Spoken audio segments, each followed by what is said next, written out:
Hello, അസ്സലാമു അലൈക്കും. എല്ലാവർക്കും വല്യമ്മാസ് കിച്ചണിലേക്ക് സ്വാഗതം. എല്ലാവർക്കും സുഖം തന്നെയല്ലേ? ഞാൻ ഇന്നിവിടെ ഉണ്ടാക്കാൻ പോകുന്നത് അവിൽ കൊണ്ടൊരു അവിൽ കുഴച്ചതെന്ന് പറയാം.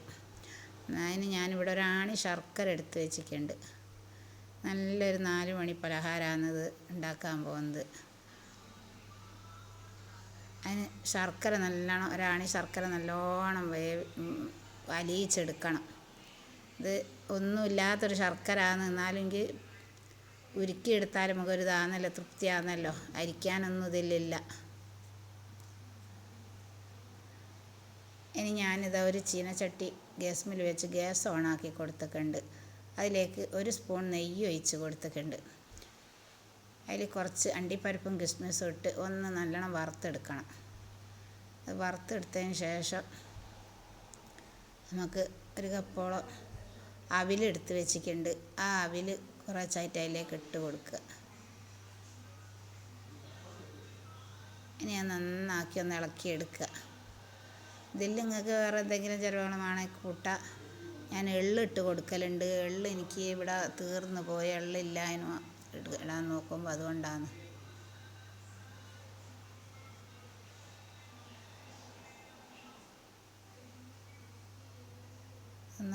ഒന്ന് വറുത്തെടുക്കണത്. അണ്ടിപ്പരിപ്പും കിസ്മിസും ചോന്നതിന് ശേഷം അവിലിട്ട് നന്നാക്കി വറുത്തെടുക്കുക.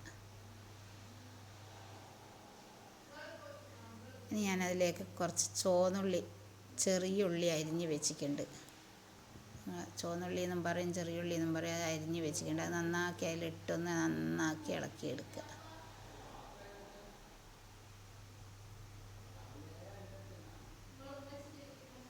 എള്ളിട്ട് കൊടുത്താൽ നല്ല ടേസ്റ്റാണ്. പക്ഷേ ഇവിടെ എനിക്ക് വീട്ടിൽ തീർന്നു പോയത്, അറിഞ്ഞില്ല. എള്ളിടാൻ നോക്കുമ്പോൾ എള്ളിട്ട് കൊടുത്താൽ നല്ലതാണ്. ഇനി ഞാനതിലേക്ക് ഒരു മുറിച്ച തേങ്ങ ചിരണ്ടി വെച്ചിട്ടുണ്ട്. 1 മുറിൻ്റെ പകുതി തേങ്ങ അത് അതിലേക്ക് ഇട്ട് കൊടുത്തിട്ടുണ്ട്. ഇനി ഒന്നും കൂടി നന്നാക്കി ഒന്ന് ഇളക്കിയെടുക്കുക. നല്ല അടിപൊളി ടേസ്റ്റാണ്. അണ്ടിപ്പരിപ്പും കിസ്മിസും ചെറിയുള്ളിയും നെയ്യും എല്ലാം കൂടി ഇട്ട് ഇങ്ങനെ കുഴച്ചെടുത്താൽ ഇനി നന്നാക്കി ഒന്ന് ചൂടോടെ വറുത്തെടുക്കണം.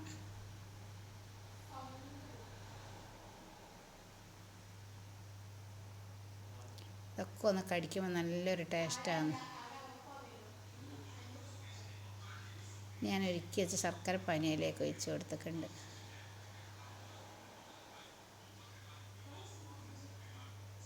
മധുരം വേണ്ടിയവർക്ക് മധുരം കൂട്ടിയിടാം. ഞാൻ അത്രയും അവിലെടുത്തേക്കുള്ളൂ. അതുകൊണ്ട് ഞാൻ ഒരാണി ശർക്കര എടുത്തേക്കുള്ളൂ. വലിയ ആണി ശർക്കര എന്നതുകൊണ്ടാണ്.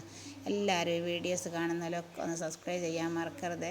ഒന്ന് ലൈക്ക് ചെയ്യുക, ഷെയർ ചെയ്യുക, എല്ലാം ചെയ്യണേ. വീഡിയോ ഫുള്ളായിട്ട് കാണാനും ശ്രമിക്കണം. ഇനി നന്നായി വറുത്ത് ഇനി ശർക്കര പാനി എല്ലാത്തിലും പിടിച്ചിട്ടുണ്ട്. ഇനി അതിലേക്ക് നമുക്ക് ഒരു ലേശം ഏലക്കാപ്പൊടി ഇട്ട് കൊടുക്കണം.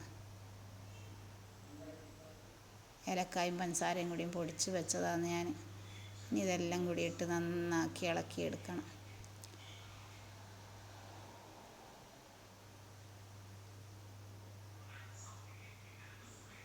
ഇനി നമ്മൾ അവിൽ നന്നായി റെഡിയായി വന്നിട്ടുണ്ട്.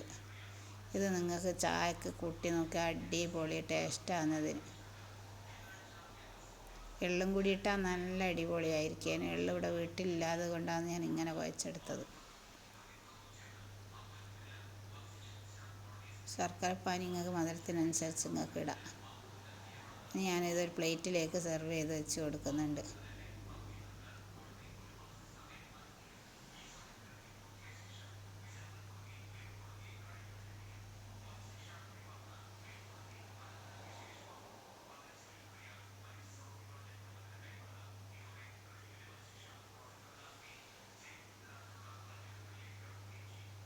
ഈ പ്ലേറ്റിൽ ഇട്ട് കൊടുത്തിട്ടുണ്ട്. ഇതെല്ലാവരും ഒന്ന് ഉണ്ടാക്കി